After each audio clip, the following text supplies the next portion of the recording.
2살 제임스 라이닝거는 아버지로부터 항공기 장난감을 생일 선물로 받았는데 그로부터 반년 후 제임스는 기이한 말과 행동을 시작했다. Up at the ceiling and he goes, "Mama, the little man's going like this." And he laid on his back and kicked his feet up. The little man's going, "Ooh, ooh, ooh, ooh, ooh, ooh, can't get out." And I said, "Well, who's the little man, baby?" And he goes, "Me." 바로 자신이 타고 있던 전투기가 총에 맞아 불타버렸다는 것. 그의 말에 따르면 자신은 제임스 휴스턴이라는 이름의 조종사였으며 "Do you remember the name of your boat?" He said, "Natoma." 미 해군 항공모함 나토마 베이에서 콜세어 전투기를 타고 출격해 잭 라슨이라는 동료와 함께 적군과 싸우다가 사망했다고 주장했다. 확인 결과 콜세어는 1945년 2호섬 전투에서 실제 사용됐던 모델이었고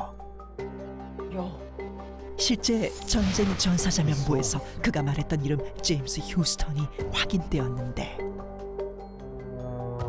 심지어 아기 제임스는 격추된 전투기에서 낙하산을 타고 탈출하는 파일럿의 모습을 또렷하게 그려냈다. Few questions about did I know some of the people? Oh yeah, I remember those people. Yes, there was a Jim Houston, a rather large shell. Just hit him in the engine and it burst into flames and went down. It was all real.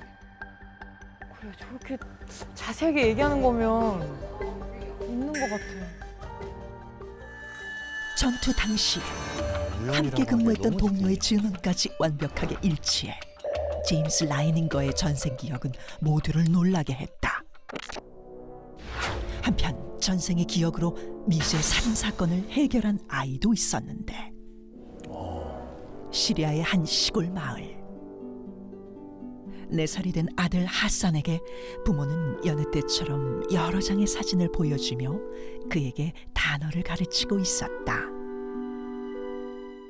그 순간 하산은 자신의 사진을 보고 자신이 모하메드라고 말하며 두려움에 떨기 시작했는데 소름 끼쳤어. 부모는 곧장 병원으로 아들을 데려가 심리치료를 진행한 결과 하산이 치료 중에 그린 그림은 모두를 충격에 빠뜨리게 했다. 왜? 도끼에 머리를 찍혀 피를 흘리는 처참한 모습의 한 남자. 그림 속 피를 흘리는 사람은 마다야 마을에 사는 모하메드, 즉 자신이며 누군가 내리친 도끼에 머리를 맞아 사망했다고 말했다. 또한 그는 머리에 난 붉은 반점을 가리키며 전생에 도끼에 맞았던 자국이라고 주장했는데 마다야 마을을 찾아간 결과 집은 물론 처마 및 2개의 화분과 의자, 테이블까지 하산의 주장과 모든 것이 일치한 것이 존재하고 있었다. 집주인은 자신의 아들이 모하메드이며 4년 전 집을 나간 후 실종되었다고 말했는데 하산은 자신이 살해당한 뒤 묻혔다는 장소까지 기억하고 있었고 그곳에서 백골 상태의 모하메드 유골이 발견되었다. 그리고 마을에 사는 한 남자를 살해범으로 치워 범인은 결국 자신의 범행을 자백했다. 전생의 기억으로 미제 사건까지 해결한 믿을 수 없는 이야기. 정말 전생을 기억하는 일은 가능한 것일까? 전생 기억을 주장하는 또 한 사람.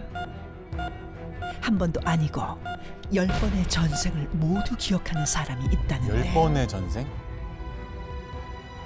남아프리카 공화국 출신의 소녀 조이 버웨이. 그녀는 3살 때부터 끊임없이 자신의 전생에 대해 이야기했다. 그녀는 군인, 종교인으로 살았던 전생을 줄줄이 언급했고 특히 고대 이집트 노예 신분의 삶은 당시 노예들의 생활과 건축 기술까지 구체적으로 설명했는데 무엇보다 가장 자세히 설명한 이야기는 불과 약 100여 년 전 1900년대에 살았던 마지막 전생이었다. 조이는 남아프리카 공화국 정치가이자 대통령이었던 폴 크루거의 손녀가 자신이라고 주장했고 10명의 아이를 낳았다고 전했는데 확인 결과 조이가 언급한 인물들은 모두 실존 인물로 밝혀졌을 뿐만 아니라 폴 크루거의 손녀가 10명의 자식이 있었다는 사실이 밝혀져 충격을 안겼고 심지어 90세까지 생존해 있던 딸을 만나 직접 이야기를 나눴다고 전해졌다. 2~3살의 아이가 기억해내는 전생, 살인사건의 범인을 잡아낸 전생, 한 번도 아닌 10번의 전생. 과연 그들은 전생을 기억하는 것일까? 기억하지 않는다면 그들이 보여준 이 놀라운 현상을 우리는 어떻게 설명할 수 있을까? 근데 일단 우리가 한번 고민을 해봐야 될 거는 이 전생이라고 하는 것을 우리가 왜 굳이 꿈과 최면으로만 우리가 꼭 보는가 하는 한번 생각을 해볼 필요는 있어요. 꿈과 최면만 놓고 봤을 때 가장 왜곡과 암시가 심한 것이 꿈이거든요. 왜 굳이 전생은 가장 취약하고 왜곡이나 뒤틀림이 심한 매체로만 주로 보여지는가? 요건 우리가 한번 주의 깊게 볼 필요가 있다는 거죠. 자, 그런 면에서 봤을 때 암시된 기억일 가능성을 굉장히 강하게 의심해 봐야 돼요. 암시된 암시된 기억. 네. 이 암시라는 게 뭐냐면 넌지시 슬쩍 들어왔는데 그게 심어지는 거예요. 맞아요. 심어지는 거죠. 그래서 이거 누가 조정하는 게 아니에요. 그냥 우리끼리도 얼마든지 할 수 있어요. 이 자리에서 혹시 테스트 해볼 수 있는 뭔가가 있을까요? 암시라는 건 굉장히 순간적으로 사람의 생각을 거기서 못 벗어나게 만들거든요. 네. 간단한 실험 뭐 이런 거 있죠. 뭐 그냥 컨닝이라고 5번 따라해 보세요. 시작. 컨닝. 자, 3번만 더 그게 시작. 컨닝. 미국의 초대 대통령은 링컨. 워싱턴이죠. 링컨이 나와. 나는 링컨이라 할 뻔했어. 그러니까 컨닝이라고 쭉 5번 하면서 생각이 거기를 반대 가설을 검증을 안 하는 거예요, 생각을. 저도 하나 생각나는데 해봐도 됩니까? 네. 뭐죠? 우리 송아지라고 한번 5번 말해볼까요? 송아지. 3번만 더 해보겠습니다. 송아지. 개나리 노래 한번 불러보실래요? 개나리. 그렇지, 이거야. 개나리. 그렇지, 이거야. 개나리. 그렇지, 이거야. 얼룩. 원래 원곡은 이거 재밌네요. 나리, 개나리. 아, 야, 이게 또 암시된 기억이에요? 야, 무섭네. 이게 바로 왜 그러냐면 우리가 뇌를 안 찾아서 그래요. 컴퓨터랑 다르다는 뜻이에요. 내가 없어서 그런 건 아니죠? 뇌를 서치를 안 해요. 자존심 상할 뻔했어. 그렇기 때문에 전생은 암시받아서 많이 내가 상상해 봤을 가능성이 크죠. 그럼 교수님께서 생각하시는 전생에 대한 과학적 접근은 암시된 기억이다. 일단 그가는 어떤 암시를 받고 어떻게 전생을 떠올렸는지 지금부터 전생 암시 실험이 공개된다. 먼저 전생을 떠올릴 2개 실험 장소를 마련. 심리 상담가와 최면 트레이너가 각각 실험 참가자를 전생으로 몰입하게 한다. 심리 상담가는 유도된 심상법을 통해 심리극 전생 암시 실험을, 최면 트레이너는 최면을 통해 전생 암시 실험을 진행한다. 20, 30대로 이루어진 5명의 실험 참가자도 모집 완료. 그리고 오늘의 키포인트. 실험 참가자들이 전생 기억으로 암시받을 인물, 조선시대 의녀 장금. 친근감을 주기 위해 드라마로 만들어진 대장금 캐릭터도 함께 암시해보기로 했다. 전생 기억 암시 1단계, 시각적 암시. 전통적인 분위기가 느껴지는 식사 장소. 장소도 한정식 집에서. 보이는 게 중요하지. 또. 정갈한 한정식까지. 그럼 이 정도면 거의 인셉션이네요. 지금. 그리고 대장금을 연상시키는 육감을 다 줘. 수락관 복장 실험 도우미도 준비 완료. 기억 암시 2단계, 청각적 BGM 암시. 트는구나. 그럼 OST. OST 들면 끝나죠. 끝났어요. 저거는 무조건 잠금이죠, 전생. 근데 좀 무섭다. 꿈에도 나오겠다. 본격적인 실험에 들어가기 전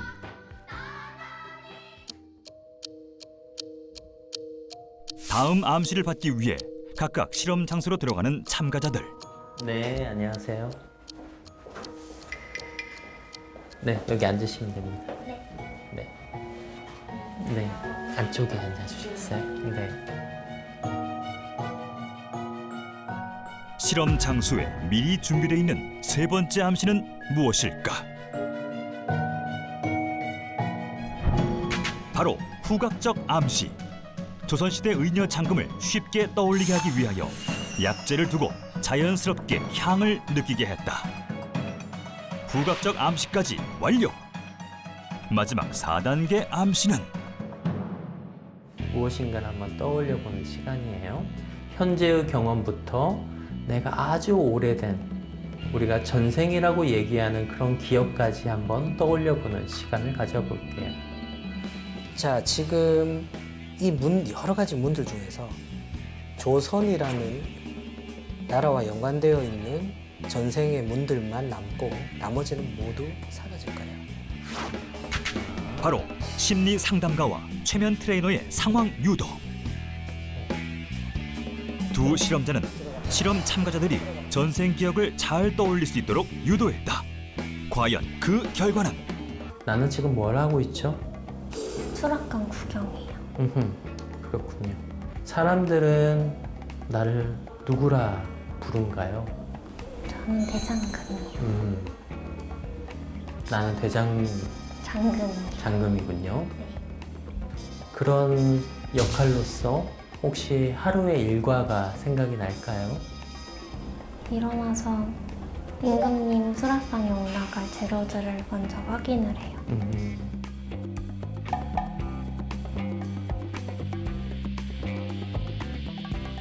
내가 무엇 때문에 이렇게 열심히 살고 있나요?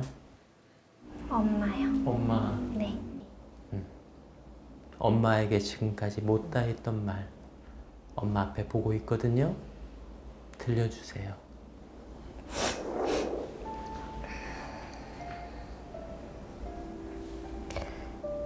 나는 잘 컸으니까 이제 더 이상 걱정하지 않아도 돼. 혼자 있나요? 여럿이 있나요? 셋이 있어. 셋이 있어요. 누군가 같아요, 이 사람들? 장금, 장금. 장금이란 사람이 있고 또 금미, 금미 그리고요 저. 나 이렇게 세 명이 있군요. 장금의 얼굴을 한번 느껴볼까요? 쌍꺼풀이 없어요. 쌍꺼풀이 없는 형. 코가 낮고. 코가 낮고. 맞아. 인형은 아니에요. 미인형은 아닌 것 같아요. 인형이잖아. 좋습니다.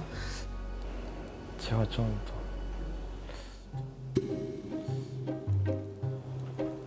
더 나은 것 같아요. 본인이 좀 더 나은 것 같아요. 자, 알겠습니다. 자기의 자존감이 높. 누군가에 의해 암시를 받거나 외부의 자극을 받으면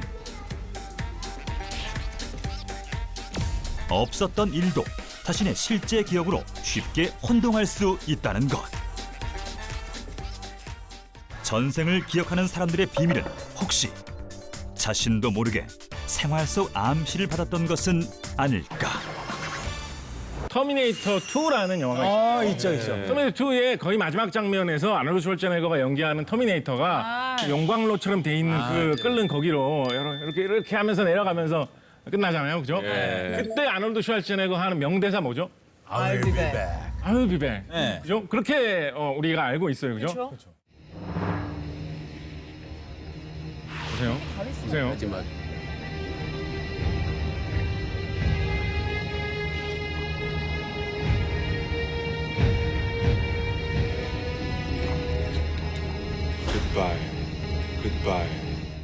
굿바이라고? 아니 내려가면서 나올 것 같아. 아이비도 나와야 되는데. 지금 너무 멘붕이야. 자 여기서 나오나? 안에 들어가서 얘기 못 하는구나.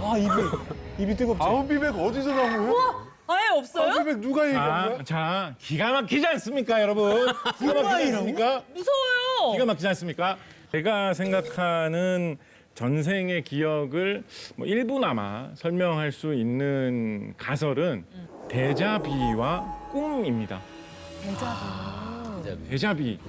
뭔가 처음 보는 장소나 어떤 처음 보는 상황을 겪었는데 여기는 전에 한번 와본 적 있는 것 같은데 그런 적 많아요. 이런 상황 나 전에도 한번 겪은 적 있는 것 같은데 네. 이런 이상한 느낌이 왠지 드는 것 이런 현상을 뭐 데자뷰 기시감이라고 하는데 보통 젊은 층에서 이런 게 좀 많이 발생한다고 하고요. 나이가 들면서 좀 감소하는 경향이 있다고 해요. 그리고 한편으로는 좀 피곤하거나 졸릴 때 더 잘 나타난다라고도 하거든요. 그래서 아마도 이런 식의 어떤 기억의 어떤 착오 이런 부분이 전생 기억의 원인이 될 수도 있지 않을까라고 생각해 봅니다. 딱 식당에 와서 메뉴를 본 경험이 많은데 그 중에서 어떤 독특한 향수를 뿌려놓은 식당에서 메뉴를 읽은 경험이 예전에 한번 있었던 거죠. 근데 보통 어디 냄새 나는 거 이런 거 별로 신경 안 쓰잖아요. 무슨 냄새가 나네 이런 얘기 머릿속으로 잘 안 하잖아요. 뭔가 전에 이 비슷한 게 있었던 것 같기는 한데 이게 뭘까라고 하다가 이게 똑같은 일이 있었던 게 아닐까라는 데자비처럼 느껴진다. 뭐 이런 식으로 생각해 볼 수 있는 거거든요.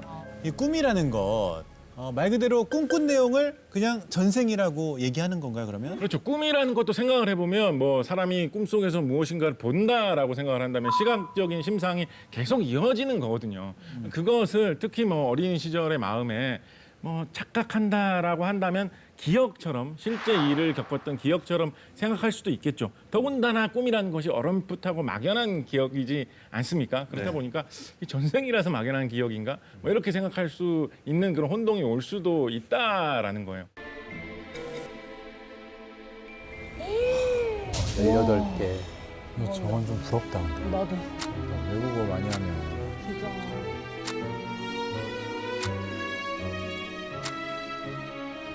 중국어는 정말 신기하다, 그죠?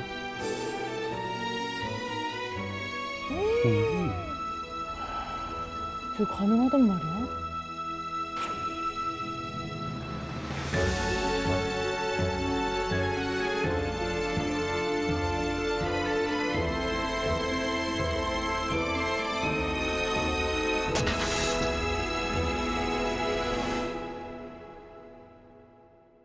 그러게요. 지금 전생을 기억하는 것도 신기한데 전생의 기억으로 외국어까지 구사를 한다.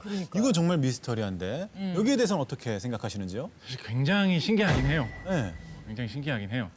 그런데 몇 가지 틈이 보이는 것도 사실이에요. 뭐죠?